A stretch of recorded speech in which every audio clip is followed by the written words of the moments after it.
பூமியில் தர்மம் நிலைக்க புவியில் அன்பு தழைக்க அவனியில் அதர்மம் அகல ஆண்டவன் வந்தான் அகமகிழ மகாபாரதம் மகாபாரதம் மகாபாரதம் மகாபாரதம்.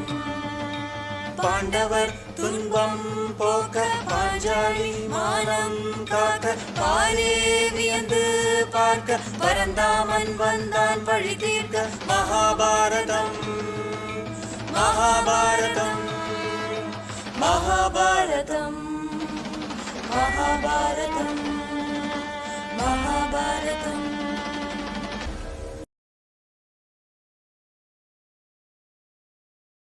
ஆனந்த சந்திரிகையின் அன்பான வாசகர்களுக்கு வணக்கம்.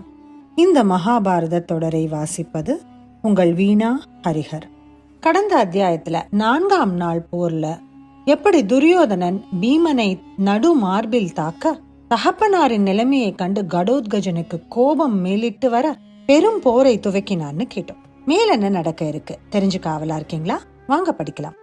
அத்தியாயம் 58. 5ஆம் நாள் யுத்தம். யுத்த களத்தில் அவ்வப்போது நடைபெறுவதையெல்லாம் சஞ்சயன் கண்ணில்லாத அரசனுக்கு சொல்லி வரும்போது திருதராஷ்டிரன் துக்கம் தாங்க முடியாமல் பிரலாபிப்பான். கைகளால் நீந்தி ஒருவன் கடலை தாண்டி அக்கறையை அடைய முடியாததை போல் இந்த பெருந்துக்கத்திலிருந்து விடுதலையை நான் காணப்போவதில்லை. என் புத்திரர்கள் அனைவரையும் பீமன் கொல்லப் போகிறான். அவர்களை காப்பாற்றக்கூடிய வீரன் நம்முடைய சேனையில் யாரும் இருப்பதாக நான் எண்ணவில்லை. யுத்தத்தில் நம்முடைய சேனை பயந்து ஓடியதை பீஷ்மரும் துரோணரும் கிருபரும் அஸ்வத்தாமனும் சும்மா பார்த்து கொண்டிருந்தார்களா? அவர்கள் என் மக்களுக்கு எப்போது உதவி செய்ய போகிறார்கள்? என் புத்திரர்கள் எவ்வாறு மிஞ்சப் போகிறார்கள் என்று சொல்லி அழுதான். அரசனே, சாவதானமாக இருக்க வேண்டும். பாண்டவர்கள் தர்ம மார்க்கத்தில் செல்லுகிறார்கள். ஆனபடியால் யுத்தத்தில் வெற்றி பெறுகிறார்கள்.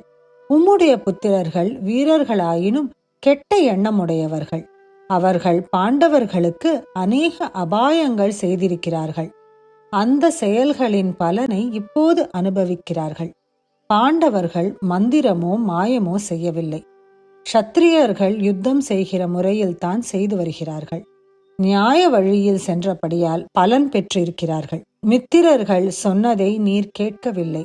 விதுரரும் பீஷ்மரும் நானும் தடுத்த போதும் உம்முடைய வழியிலேயே சென்றீர். நோயாளி மருந்தை சாப்பிட மாட்டேன் என்று மூர்க்கத்தனமாக நடந்து கொள்வதை போல் நீர் மகன்களுடைய அபிப்பிராயத்திற்கு இணங்கி குலத்திற்கு பாத்தியமான சொல்லை ஏற்றுக்கொள்ளவில்லை. இப்போது தவிக்கிறீர்.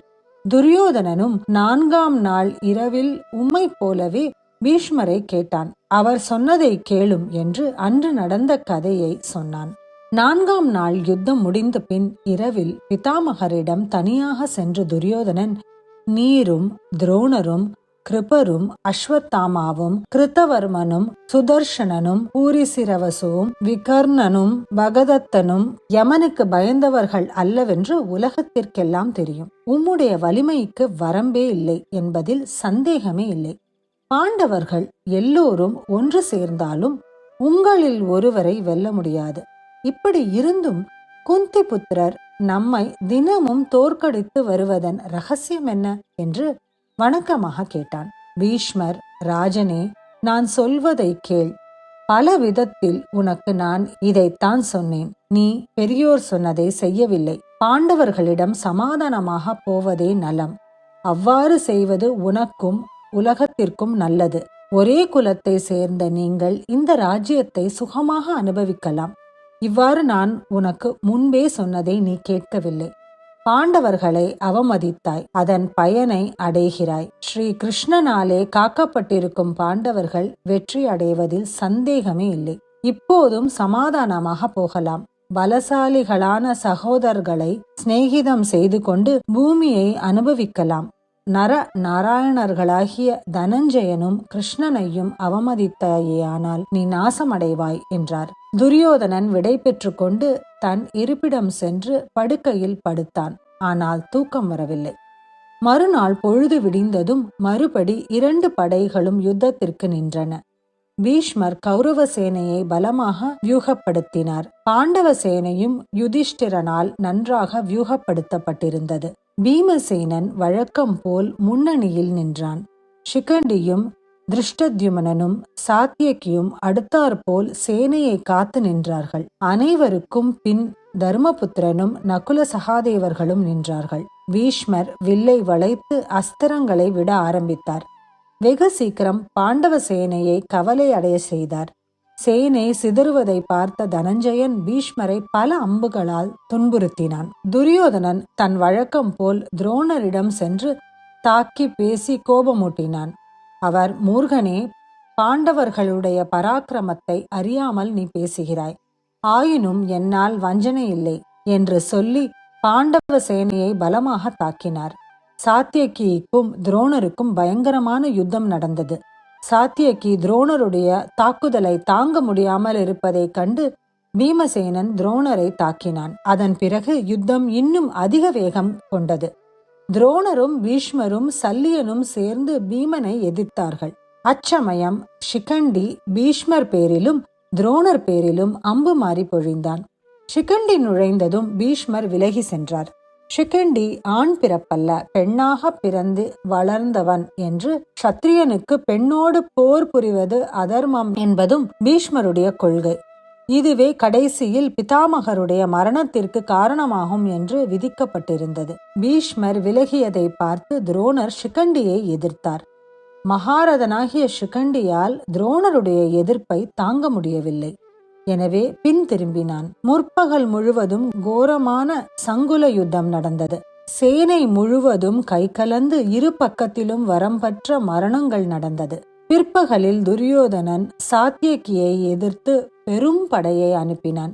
சாத்தியகி அந்த படையை முழுவதும் நாசம் செய்துவிட்டு பூரிசிரவசை தேடி எதிர்த்தான்.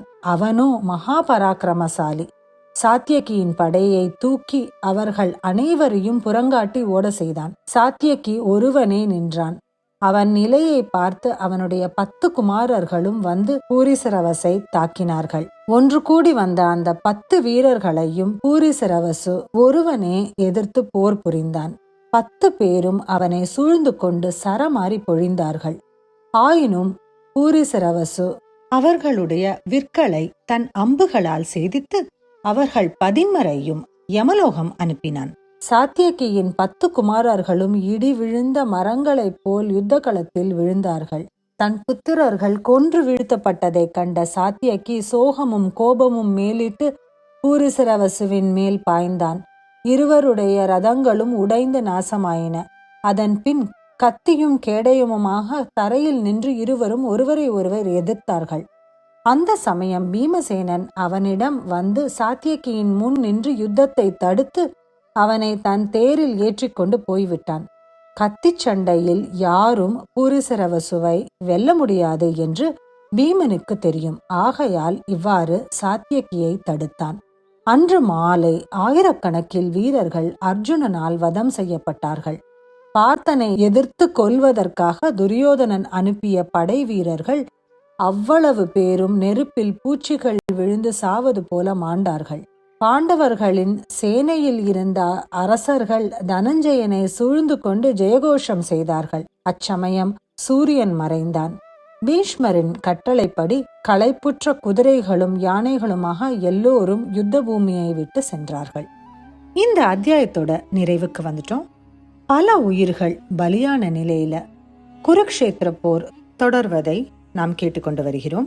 அடுத்தது 6ஆம் நாள் யுத்தத்தில் நடக்க இருக்கும் சுவாரஸ்யங்களை தெரிஞ்சுக்க ஆவலா இருக்கீங்களா? காத்திருங்கள். அடுத்த அத்தியாயத்தோட உங்களை சந்திக்கும் வரை உங்களிடமிருந்து விடை பெறுவது உங்கள் வீணா ஹரிஹர்.